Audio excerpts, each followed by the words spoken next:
your host to Esports Connected.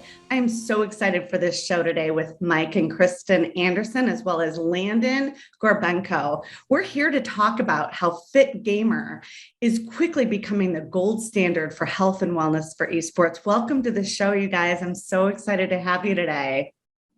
Very happy to be here. Right on. So, FitGMR, it's just so exciting. I downloaded it last night. I wanted to wait to the show live to talk about it. But yeah, how did you guys come up with the idea? What was, I know you have an incredible amount of experience in gaming, Mike, and Landon. Oh my gosh, you've been gaming since before you could even talk, right? Your first word, wait, wasn't your first word game? Yeah, it was the NES. That's my first word, NES. Oh. And then Chris, you have made you have had such an incredible career. So we're excited to share everyone's journey. I'm not even sure where we should start, but we have a full house today. So who would like to start? I can kick things off and just give a little bit of the background. It's funny because we didn't really come up with FitGMR. FitGMR kind of came up with us.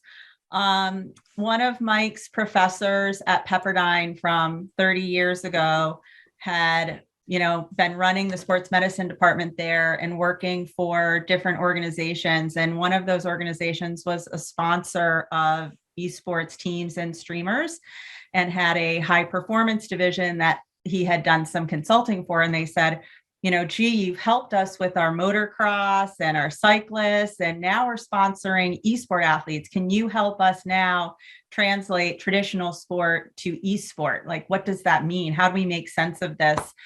And he developed what is now the FitGMR 5 pillars of health, so that these athletes need to focus on physical maintenance, mental conditioning, lifestyle, which is time away from the keyboard, nutrition, and sleep. And if we can get our arms around those 5 things, these athletes will be successful and they won't have to be retiring at the age of 22 because of, illnesses or injuries. And after kind of developing this program, they said, great, this makes a lot of sense, but how do we implement it? And he said, well, I know the right person to implement this. He's an educator. He has been in fitness his whole life. And he was my former student and is now my coach. And he said, Mike Anderson. And they said, okay, well, send him to the Cloud9 house. And so Mike showed up at Cloud9, not really knowing very much about it. And this was all in the kind of 2018 timeframe that Holden was doing this work and bringing Mike in. And after a few years or a couple of years of working, every day with various players at Cloud9, kind of day in and day out, and seeing a lot of benefit, not only in physical fitness, but helping them dial in their nutrition. What sort of food should we have at the house? How are we going to get the players to go to sleep at 10 o'clock instead of staying up all night, not scrimming with their teammates, but doing solo queue or playing, other games. And so he kind of helped implement the 5 pillars of health there. And fast forward into 2020, Mike's professor, who is our chief science officer, Dr. Holden McRae, was brought into another opportunity in esports health and wellness. And he again reached out to Mike.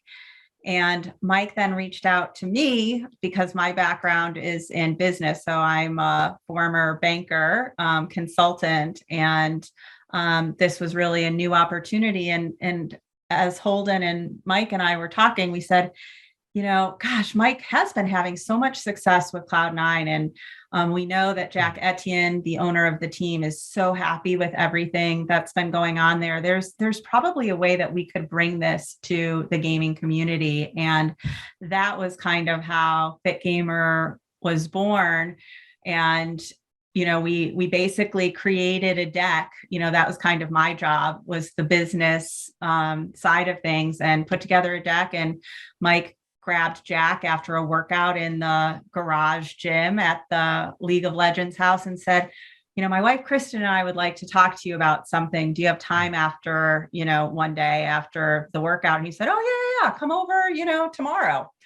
And so we showed up with my laptop and we all had our masks on, and, prime COVID time. And he said, you can't come through the house, but go along the side of the house and we'll sit in the backyard at the picnic table. And we did. And we shared with him, we think that what Mike has been doing can be brought to the industry at large. And we think the forum or the way to do that is through technology and through a mobile app where we can basically take his programming and what we've developed here and just replicate it so that everyone can download it, can do the workout, can do yoga, can do meditation, can have access to mental conditioning tools, to nutrition information. And I think Jack was like kind of speechless for like, and then he just looked at us and he's like, oh my gosh, yes.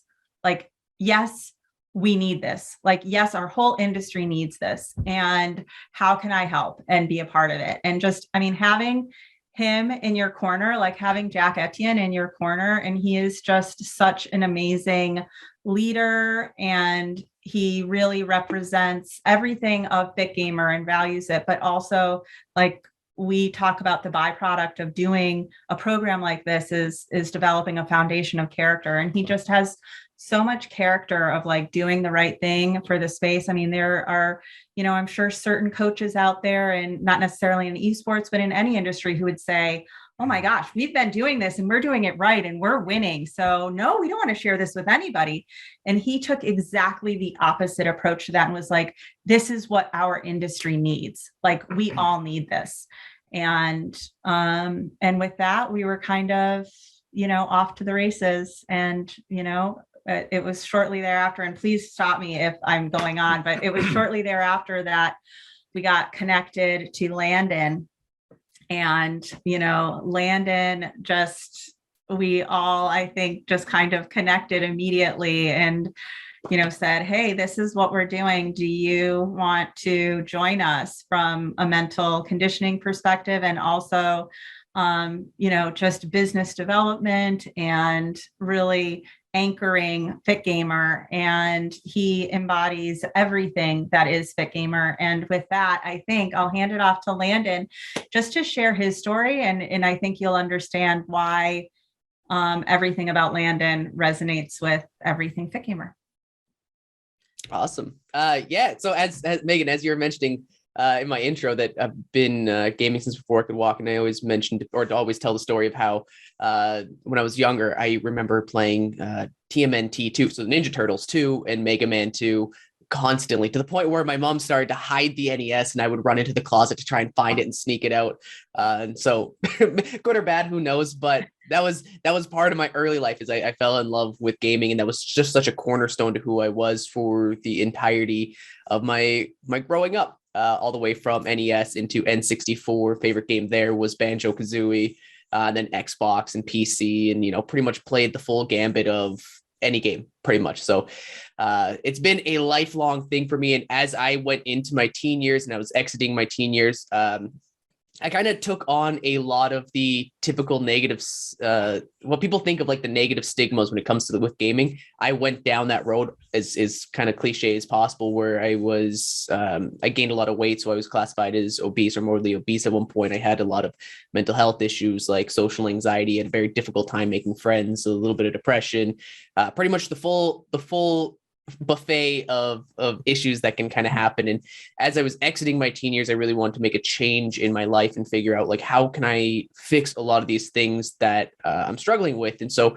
as Kristen mentioned, you can kind of see the journey unfolding a little bit for me. And I started with, I lost a lot of the weight. I went and got my degree in psychology to help me with some of the other things. It's kind of like the joke is, if you go into psychology, it's because you're trying to fix something, right? And so I did that, went to psychology, fell in love with it. And as I was finishing my degree in psychology, I realized that I didn't want to be a classic counselor or therapist or clinician in that sense, but I really wanted to find a way to bring it back into the esports industry. And at that time, I had coffee with a lady who works with a lot of the Canadian Olympians about what she does, because she does the mental performance sports psych world with Olympians. And she was explaining to me her field, and I immediately fell in love, and that's it. That's where I'm going. I actually went home and applied to the exact same school that she went to. got in. So I really did follow in her footsteps to a certain degree, with the intent of bringing it back into the esports industry, because I want to do two primary things. One being change the way the next generation of gamers think and approach about gaming so that we can avoid a lot of these negative things. And the way that I see gaming in general is that we oftentimes think of gaming as a negative, right? Or there's a stigma that gaming is negative. And I see it more like a neutral vessel where there's positives and negatives that come along with it. And if we can remove the positives and enhance remove the negatives and enhance the positives, what we can do is we can create a vehicle that helps to stimulate a lot of healthy change in the next generation and engage them on a platform they want. So bringing that skill set, that knowledge and the experience I had into the gaming world so that we can do that. We can create gaming as a vehicle for positive change. And then also to really understand what makes experts tick in esports. So how did Bjergsen get to where he is? How did Faker get to where he is? How do we prolong their careers and prevent a lot of the negative issues that come along with it? And then how do we create the next wave of pros like Bjergsen and Faker? Those are really the two primary things that I focus on now with FitGMRs, is change the way the next generation thinks. And then how do we create the best possible gamers or the best version of themselves that we can? And so you can see my journey right from, honestly, like 5 years old, 4 years old, playing video games all the way up to now. Still constantly playing, fairly highly ranked League of Legends player. So self-plug right there. So it's still a very, very foundational part to who I am. And that changes the way that I think about my industry as well, where I was talking to a CDL coach one time, and he said the reason why he likes talking to me is because I think like a gamer. I'm not a traditional sport, or I'm not a military man, or I'm not a musician. I'm a gamer. And so when I talk about the issues within gaming, I'm coming from the context of a gamer. And so I can understand where does the fatigue set in? Why are you getting frustrated in these moments? Where's the team communication or team culture breaking down? And I can pinpoint those a little bit quicker because at the end of the day, I'm a gamer. So I've been through all of those things. So it helps me understand the context of the people that I'm working with a little bit more as well. And so that's me. Quick TLDR version of it. It's, and it's all, whenever I feel like I'm on a body, mind, spirit sort of meeting with some advisory and some work we do, there you are. I see your name popping up at, all across the esports and wellness space. It's always lovely to work with you. Thank you so much. And Mr. Anderson, we saved the best for last. We know you have a really great errand to run, so we're keeping the show on a good pace. Tell us a little bit about yourself, how you got here, how you married the greatest woman in the world, and wowzer, and wowzer, what a company, that you guys are a part of. So please share. All right. For me, it really is everything: movement, activity, fun, play. Like, I grew up playing traditional sports. I did have the original Atari gaming system. So I started with Pong and Tank Combat.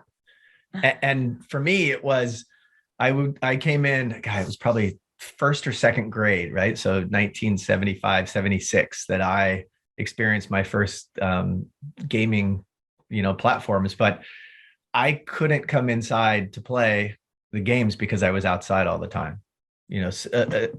Within traditional sports and just play, all I wanted to do was that kind of activity. And so very circuitously, we'll say 36 years later, I'm starting a company called Go Outside and Play. So the idea is to, at the time, was to kayak, climb, surf, trail run, anything that could get individuals kind of out of the house to do things in the natural world was my focus. And that's what I've loved to do, my entire life. I do have a sports science background. So I went into college understanding that I do like the science of all of that human movement. And because I'm more of a practitioner than an academic researcher, I want people to experience physical activity, the benefits of health and fitness, but really through the idea of let's have fun with this and let's become healthier, fitter. And then just, see where it goes, see what if I'm fit and healthy in a certain domain, it's going to increase not just my level of health, but my interest and my confidence in doing other things. We have 7-year-old twins, and it's cool to see that when they become confident and capable in one thing, I mean, you see all of this playing out in their lives. And with this, I've been really teaching for about the past 30 years in a variety of capacities, many of them in the physical education realm, but also everything from K through 8, childhood education. I was a classroom teacher for a couple of years in the traditional system. I was a Peace Corps volunteer in northern Thailand, so I taught elementary school, a number of different levels in elementary school there, in the health nutrition type of domain. And at some point, I went on to teach at the university level, running the physical education department at Pepperdine University, where I also went in a number of different directions. I opened a gym here in Malibu, the hometown of Pepperdine, so that I could, essentially have a place where people really, I wanted to have a place where people could come hang out and do things that were fun and would help them along their fitness journey. So along that capacity, I invited my former professors at Pepperdine, which is a mile away from my gym, to be my students within the strength and conditioning realm. Like, they are the academics who had taught a lot about it. And while they're very active and have their own abilities and capabilities along the physical and sports world, none of them had really done kind of the strength and conditioning stuff. So I was able to become their professor within the gym world, deadlifting, back squatting, and along this whole different line of, functional movement that they had not experienced before. But I've also been able to teach in so many different capacities. I later on went to take university students back to Thailand to do some geographical and sociology-based kind of ecology work that led me to a degree in outdoor experiential education. So all of this, stuff that I've done in my background, that kind of the highlights are, I like to learn things, and then I like to teach things. I like to be physically active and kind of just see where it goes. And what I realized at some point, after Dr. McRae asked me to start working with the Cloud9 team, is that my sort of accidental expertise lies within this idea of just meeting a group of individuals, on the fly, sort of assessing where they're at in a number of different ways, and just teaching and working with them with what they've had, with where they're at, with what they've got, and just making them better. And one of our classic catchphrases at FitGamer is, "Who doesn't want to be better?" is what Jack Etienne talked to me about when we were talking with him about FitGamer. So I've been able to take kind of any either ranging from non-mover to beginner, and help them become better, stronger, faster in the physical realm. And the bonus is that while we're working on these very tangible things in the physical world, it's so obvious how they connect to other things that nobody even really thinks that they're working on. When we work on coordination, agility, balance, and strength, it makes them more coordinated, balanced, and strong in everything that they do. So in their relationships, in their work, in the way that they relate to themselves, in their choices related to nutrition and other activities that they choose to experience. And it becomes a thing where once you get good at this, it can take you anywhere. Wow. I mean, a lot of different ways. So it's just, what do we call FitGamer? Do we call it like a digiceutical? I mean, I don't want to like put it into a, but I'll be straight. I'm going to just go back for a second. So every day, I try, and I don't stick to this every day, but for probably 30 years since I don't want to age myself here too much, but since I, left high school and I was an adult, I'll just not forget. I went to my grandfather, who won the Senior Olympics at 89, doing backstroke, to give you an idea. So I said, how do I make it in life? Like, really? And next thing, he shows up with a book on a triathlon. And I was thinking, oh man, I should have never asked him. Like, I can't do a triathlon. That's what my first thought was. And then the next time I saw him, he had 2 more books. So I thought, well, I guess I need to do this triathlon, but I would never ever be where I am today without doing something every day for my body, for my mind, and for my spirit. When I looked at your arching pillars, I was surprised to see sleep. I mean, that has been one of my secrets, is that I really do not go any day without the proper amount of sleep, even if I like have to go to bed unreasonably early. And I just do, and I'll just lay there, meditate, pray, whatever it is, and fall asleep. It's so neat. Like, what do we call this app? Because I've been doing digiceutical apps, the ones, that I have found in the last, I would say, year or two. Because for years and years too, always I've had a coach. My grandfather never let us call him grandfather because he was not into that word. So he had me call him coach. I mean, he was really into mindset and living it up, in this lifetime in a healthy way. And so obviously I've studied body, mind, spirit, health, nutrition, sleep, exercise, everything. What do we call this? What does this fall into? And how exciting is it that it's going to be at our fingertips? And it already is. And I just downloaded it yesterday. So fill the audience in. Let's hear it. I mean, I guess I would say it is a holistic health technology.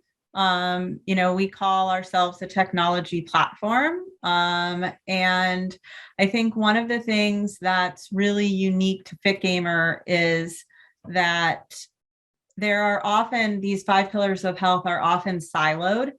And so people do their fitness, people do their yoga, people go here for meditation, they go here for nutrition and diet tips. And it's like, this is something that you have it all in one place. And what we really, at the hub of FitGMR is this kind of diagram that we have. We can send it to you afterwards, but it's basically how we connect the dots and how, our bodies are integrated systems, and you can't silo these things into different places because, as you know, if you don't get a good night's sleep, you wake up craving carbs, and then you eat bad food, and then you don't have energy to exercise. So you don't exercise, and then you're in a bad mood, and then you don't feel like going to sleep. And it's like this circle of unwellness, really. That's and right. So you can't just look at one thing in isolation. You really have to look at everything together.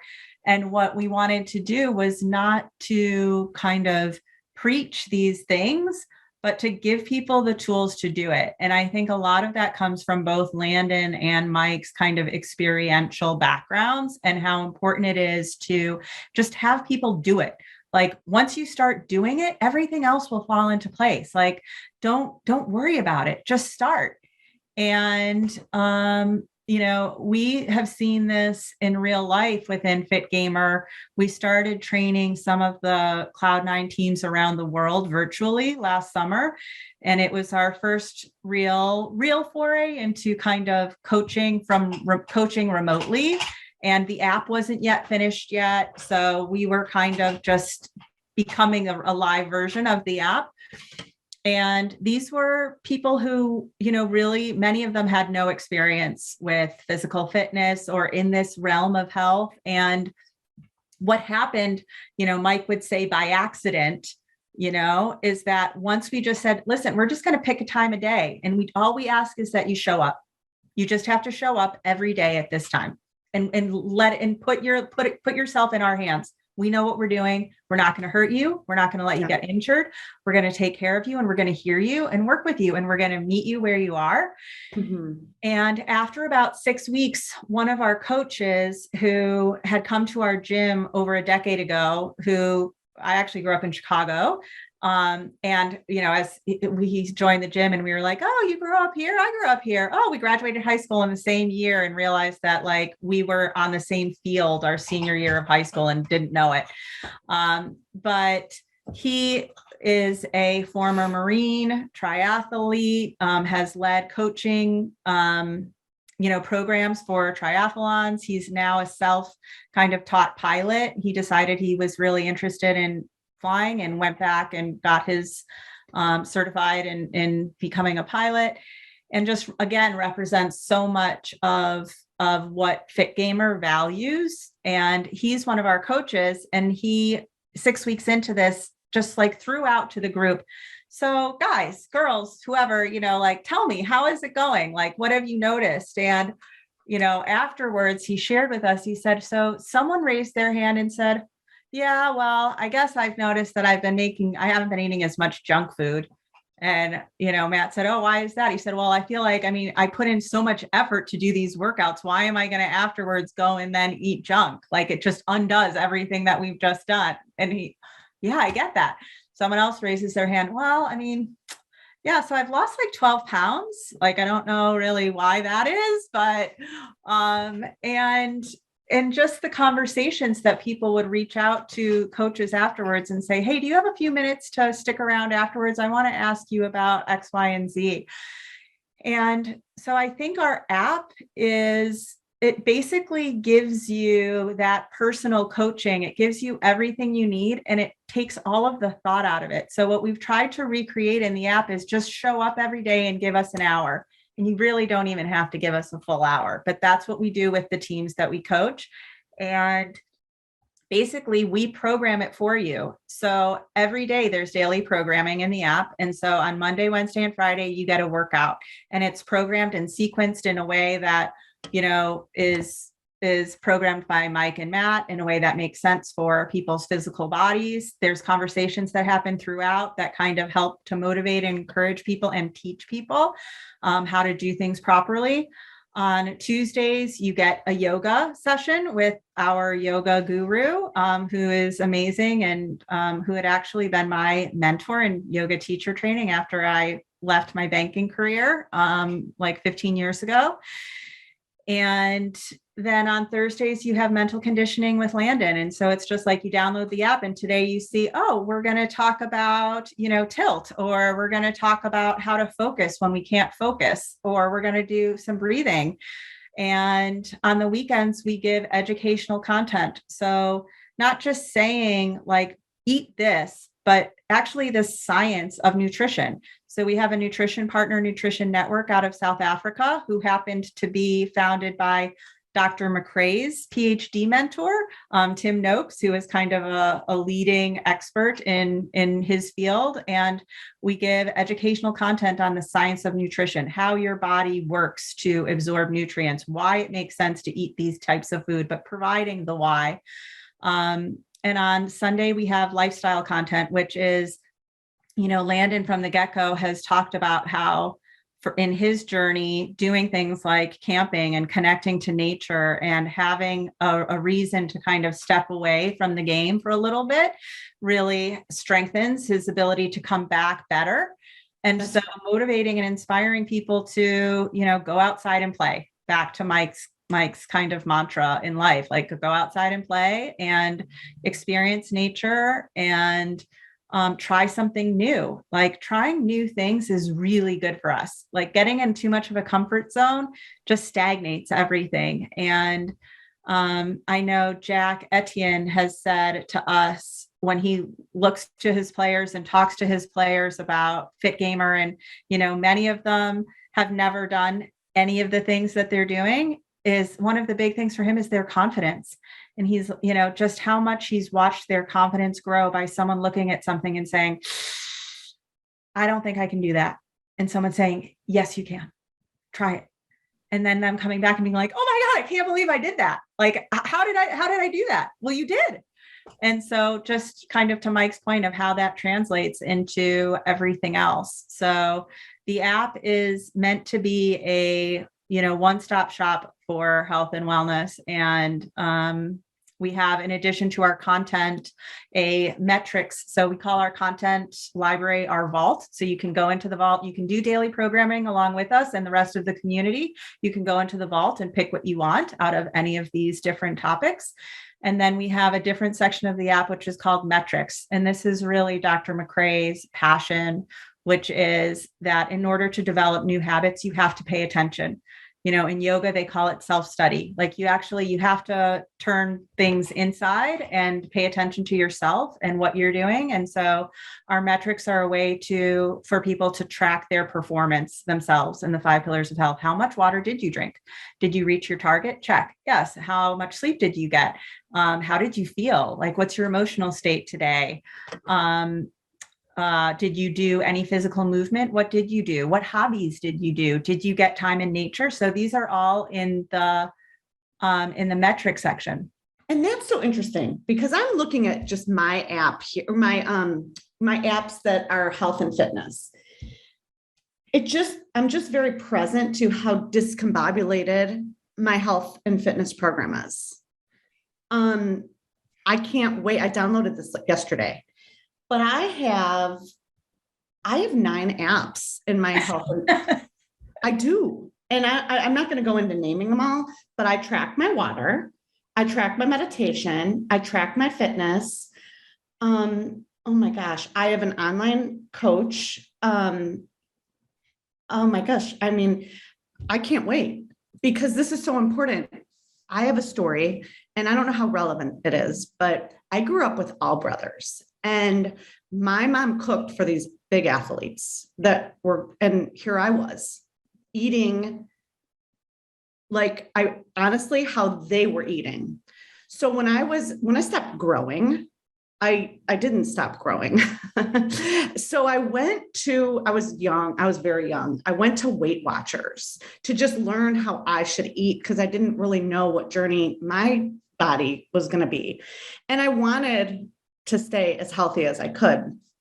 And I'll just never forget that I loved the meetings and I stayed on track and I still don't cook that well, but I learned like how much portion I should have and portion control. And I brought a friend and she was like, oh, I get it. I'm just going to get the book. And what I learned is I maintained this amazing community that taught me like eating and feeling well. And this was, decades ago. And it was really about the community, actually. Weight Watchers wasn't about getting weight every week and going home and reading and cooking right as much as it was about like having accountability partners, having people I would see every week. It was not about the book. The book can be an anchor to the program. And I just knew when my friend said that, I was like disappointed, like, and this is so exciting. Can you talk a little bit about like the community portion? Are you saying I can join and be part of this community and come every day, 7 days a week? Yeah, absolutely. There's a couple ways that, we totally agree that community, and I know Mike would say, and Landon as well, that, certainly at Cloud9 and in the garage, it's the fact that, some days there's like 22 people there, all working out together, all doing the same thing. And we really wanted to not just put information out there. That's one of the reasons why we have daily programming, so that everyone is doing this. Ideally, everyone can, if they want to be a part of the community, can be doing the same things and be communicating with each other. If you're in the app, you can go into Discord and talk to someone and say, oh my God, did you do that workout today? Or, oh, wow, look at this. Landon went, snow camping, or, could you believe that? Peter saw a deer outside that he had tracked the footprints to. And that's what we do as a team within the app. But we've kind of taken it one step further. And what comes along with the app is a web app that's called our team dashboard. And the genesis for this was really that even within, organizations that have a lot of resources, oftentimes right hand isn't talking to left hand. So maybe there's a sleep person coming in or a mental conditioning person coming in, but they're not talking to the physical person. And it was like, we need a place where coaches can actually see what's going on with players and everyone see the same thing and be able to intervene, observe, support, encourage, jump in. And so the team dashboard is basically a team package that you can purchase within the app. And you basically get 10 users and now you're on a team. You're going through the FitGamer journey with your team. and you have a coach that is your coach or your manager that is tracking everyone's FitGamer score. You have a score, you're kind of competing against yourself and your teammates, or, just using that score as a way to encourage each other. And it's a way for coaches and managers to take note of, when we were beta testing, Mike had his sports medicine class doing it. And he came into class one day and he said, okay, why did nobody sleep on Friday night? Like, why was everyone sleep off? And they said something like, oh, well, there was this event or there was this thing, but it really does give you such a window into, your player, your team dynamics, their game readiness. We have in the app as well, like an after action report, which I know is dear to Landon's heart, which is a way to give people who don't have a coach, right? People who are gaming on their own or are on a team like in high school or may not have resources to go through and evaluate, again, building that self-reflection, self-awareness. How did I play? What was I motivated by today? Did I meet my goals? Where did I get off track? And being able to just take yourself through that examination. And just the last thing I would add is that everything within our app is curated and directed towards cognitive performance. So everything is with the mindset of, from a neuroscience perspective, why does this make sense? And that's really the driver for us.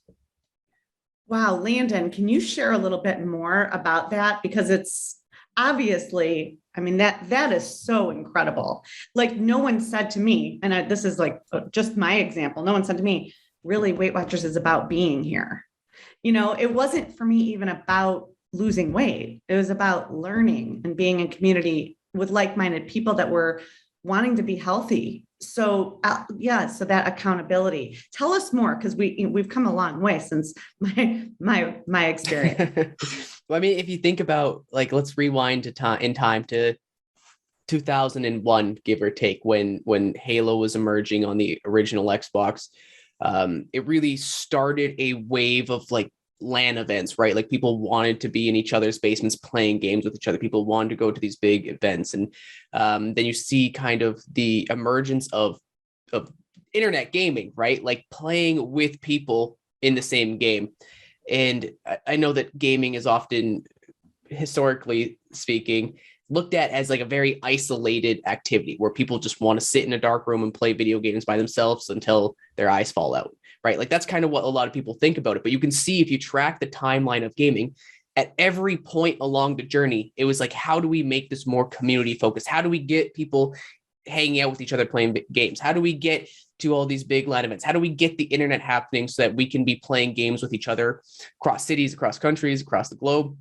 You can really feel it's tangible. At least when I look backwards in time, it's tangible how the gaming community has always been very dead set on making this industry something that's community based. And so it's something that's innate to a lot of gamers in general as well. Maybe I shouldn't say gamers, it's something innate to humans, right? Like, we want to be connected with each other. And gaming isn't this isolated activity that people do by themselves. It's an activity that they love to do, and they're trying to find ways to do it with other people that share that same passion. It's really exciting for me to see that kind of unfold as time goes, that yeah, man, gamers want to be with each other. They want that community. They feel like a sense of belonging. There's nothing better than playing, for me, there's nothing better than playing League of Legends, Apex, Valorant, about to start trying Rocket League, but there's nothing better than playing those games with friends of mine that I haven't seen for a couple of years, right? Like, it's this huge connector. And so if you take that concept and you plug it into anything, right? Like, fitness becomes easier when it's community. Mental conditioning becomes easier when you're building team culture and team dynamics. Everything becomes easier when you think about it in a group. And so you're just trying to meet that base human need of feeling connected with each other. And through connection, you kind of get that accountability, right? Like, when you're looking at building a new habit, what's one of the best things that you can be doing for building that habit? There's a couple of things, but one of those is making sure you have an accountability partner. So somebody that's checking in on you. Why is that the case? It's just because it's that connection again, right? You have somebody there that's expecting something for you, or is relying on you for something, and you feel a need to connect with them, or you feel a need to meet that. And so accountability becomes such a cornerstone to change as well. Just, again, kind of diving into that community aspect. And so I think it's just really crazy. And this is why like Discord is successful. This is why online gaming is successful, why LAN events are successful. It's because people are hunting for that community. So if you give them, if you have something that people don't necessarily, when they're thinking about, they don't necessarily want to eat right. They don't necessarily want to work out. They don't necessarily want to practice meditation. But when you give them that community aspect where people are, a term I love is suffering together, right? Like misery loves company in a sense, where you get them in that journey together, and it becomes, for a lot of people, almost like a competition where you start working out and you're getting that competitive attitude getting kind of raising, or you're getting into a group dynamics or culture building exercise. And that's not so much competitive, but you can start feeling that people are connecting with each other, those bonds that are forming. And so I think the community aspect of any kind of meaningful change, it really does require a really solid foundation of community. And the gaming community, despite what history might want to tell you, a lot of the stigma is, gaming is one of the most social aspects out there. Like you can't game anymore without being connected to somebody, and we're just tapping into that to a certain degree. Even like, Mike, you inspired me. I know we only have a couple more minutes. We want to think about some parting advice, but Mike, for a couple things, I just wanted to play with my brothers, right? And it was difficult. They were very athletic and I wasn't as much. So I bought my family's first Atari after I worked all summer babysitting, and I was so excited. And we played as a family when it rained. We went outside first. I grew up in a village that had pool and things, and it was like way, way cool being outside. But when it rained, like we played. Number two, when we went out, that in that time, there were physical gaming units. So Pac-Man or whatever. I always looked at who won. I would look at the initials back then. And no matter what I did, I could never win. I just couldn't. I wasn't good. It was what it was. And there were just things that, for the most part, I always lost playing with my brothers at everything. And I just got used to that.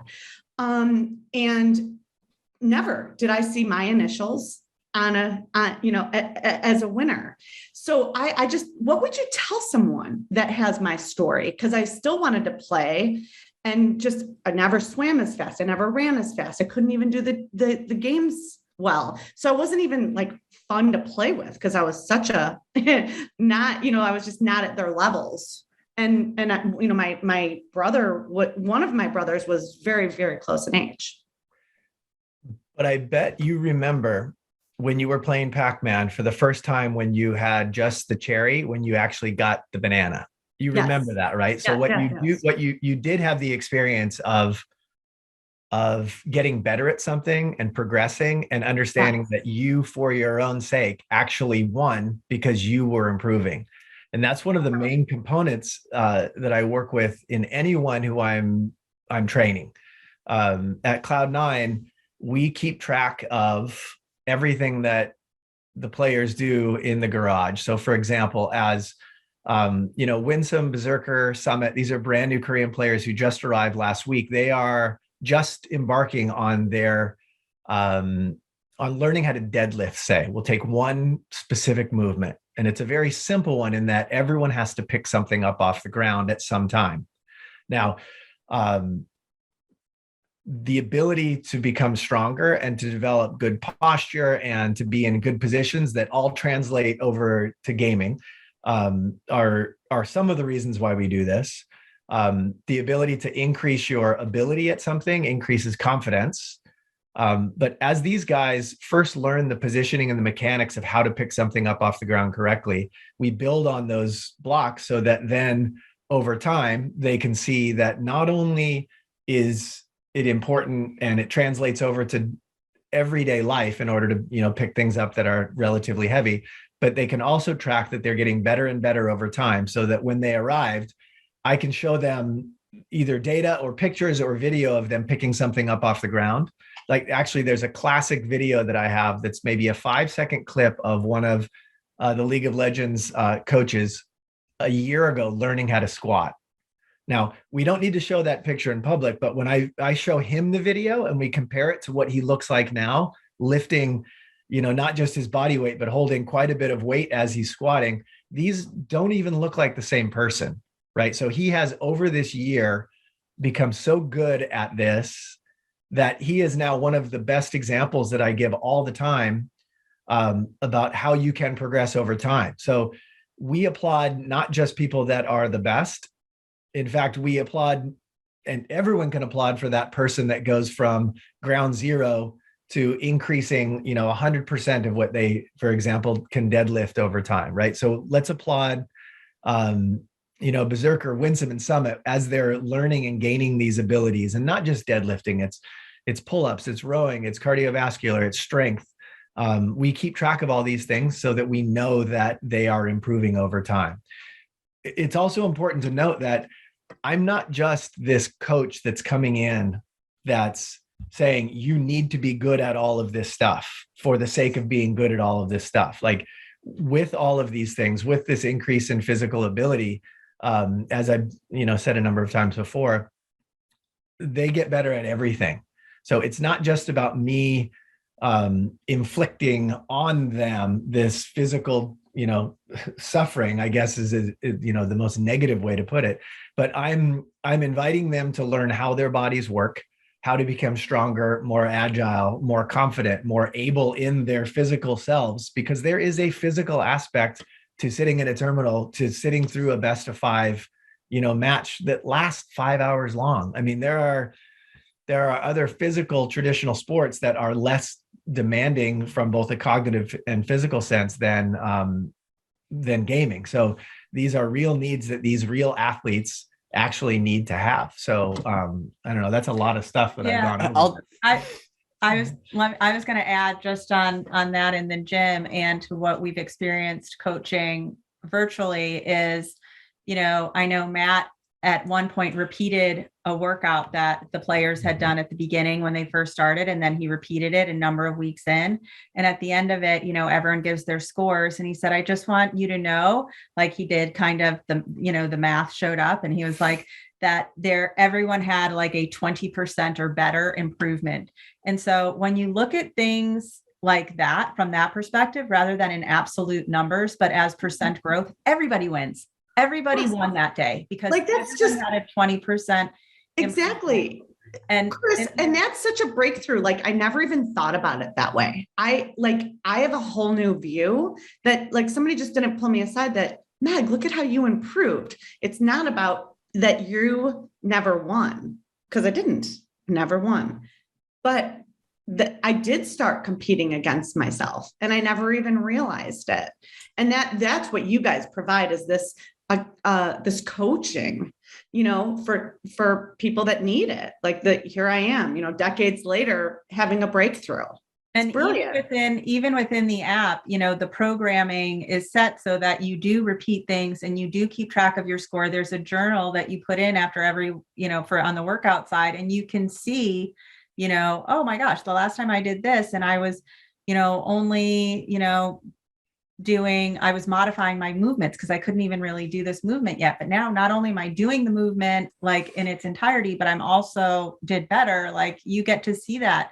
And the other, just one thing I wanted to add on, because I think it gets to the community aspect of things, is, I remember Mike coming home to me one night and, I share all of these wins, right? I mean, it's sort of like why I got so passionate about this too within this community, is him coming home one day and saying, oh my gosh, I was like, how did it go today? The best part was me watching so-and-so, who was so new to this, like 3 months ago, teaching one of his teammates, oh no, if you do it like this, and me as the coach watching one of the players coach another player through something, and them letting each other be coached.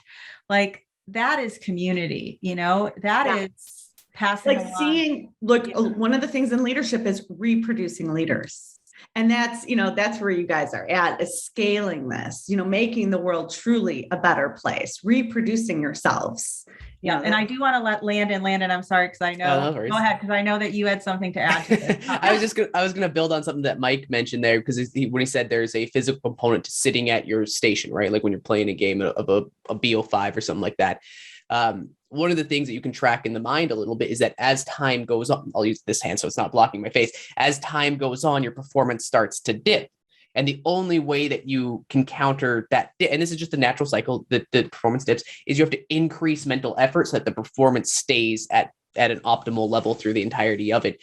Not only is there a physical component to sitting at your station, but that physical component of going through that suffering with Mike, suffering to use that negative term, it teaches you how to increase mental effort. And so when you start having those cognitive dips when you're playing a game, that component of learning how to work out and pushing your body through something, that is learning, or that's teaching your brain how to increase mental effort when things aren't going right, or when you're tired, or you're fatigued, or you're sore. And that translates into your game performance. So as your performance starts to dip, you just naturally flip on the switch to increase your mental effort. And that's a very difficult thing to teach outside of the physical world. So by doing this Mike training, right? Like your boots on the ground, doing these things with Mike, you're actually getting a almost like a side benefit of you're teaching your brain how to increase mental effort when things are hard, or things are tired, or you're exhausted, you're fatigued, or when whatever kind of negative thing there is, you're actually teaching your brain how to increase that effort to improve performance over time. And so there is this even like this physical component to playing games, but there's also this cognitive component of doing the workouts where it increases your brain's capabilities of producing what you want it to produce, which is fascinating peripheral benefit of doing things like what Mike does. So, and speaking of sitting for a long time, we've been seated now for about an hour. So I want to do what we call a quick drill. So in gaming or any environment where you're seated for a long period of time, you really shouldn't be sitting for an hour at a time. So I don't know what your number is, if it's 15 minutes or 20 minutes, or the duration of a scrim, if it's 45 minutes. Implementing these quick drills into activities where people sit a long time are really important. So if it's possible to just stand up by your station right now. Yes. Now, we won't be able to see this in entirety, but I'm going to hold on to a desk or a wall that's next to me, and I'm going to just stand up nice and tall and swing my leg back and forth. So I have one leg on the ground and one leg swinging just back and forth. These are, they're called leg swings, right? It's not super rocket science, but the idea is you're going to swing that leg. I'm starting with my right leg back and forth. I'm keeping my stomach nice and tight, my chest up tall. In fact, I don't even need to talk about that. It's just swing your leg back and forth for about 10 times and then do it on the other side.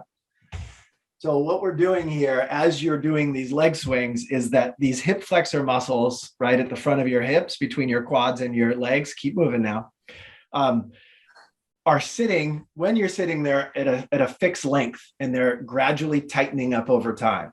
They are. Doing just by opening up the hip and then closing the hip again is that it's lengthening and shortening these hip flexors that cross not only the knee, but the hip as well.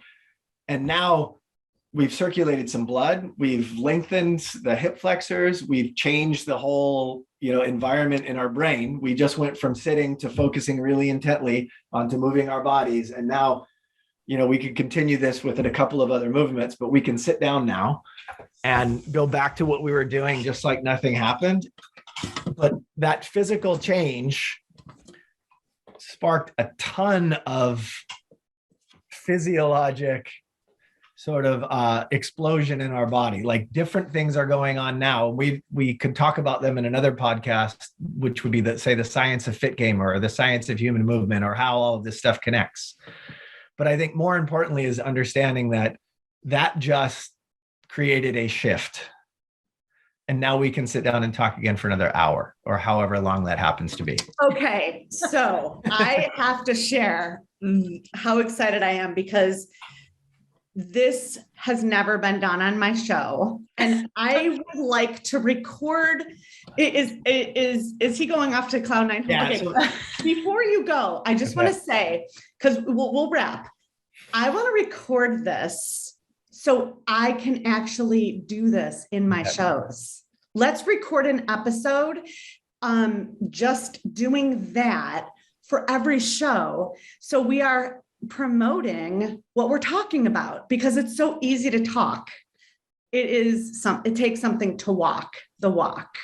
So I couldn't be more inspired. I can't thank you enough for joining the Esports Trade Association, supporting us in community and body, mind, and spirit, education, motivate, cultivate, collaborate.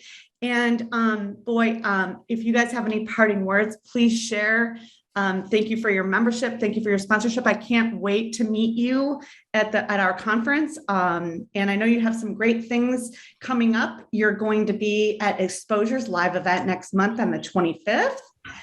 You're also going to be, you're also doing an event with Cope, with Gamehers, and any parting words that you have for our audience before next time? Well, I will say that Mike's parting words are that he's heading off to the Cloud9 garage. So if there's traffic, he might be a little bit late. So he just bolted to go there. Those are Mike's parting words.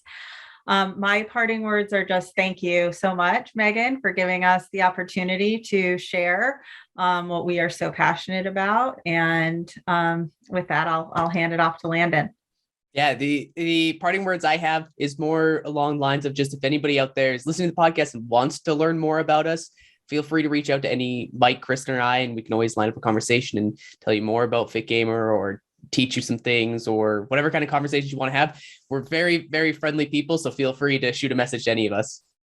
And there are more quick drills other than leg swings and arm swings, and they're all in the app. There's a section for quick drills and how many you did today and how many you're targeted to do based on the number of hours you spend sitting. And so, Megan, I encourage you to go look up all these Frankensteins and, different types of quick drills that you can do and have fun with. You know what I'm thinking? I'm thinking we should do a quick drill for standing, a quick drill for sitting, and a quick drill for our eyes. Let's record that and incorporate that into a sponsorship for the show.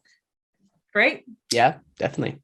All right. Another great episode of Esports Connected. I'm your host, Megan Van Petten. Thank you all. Thank you.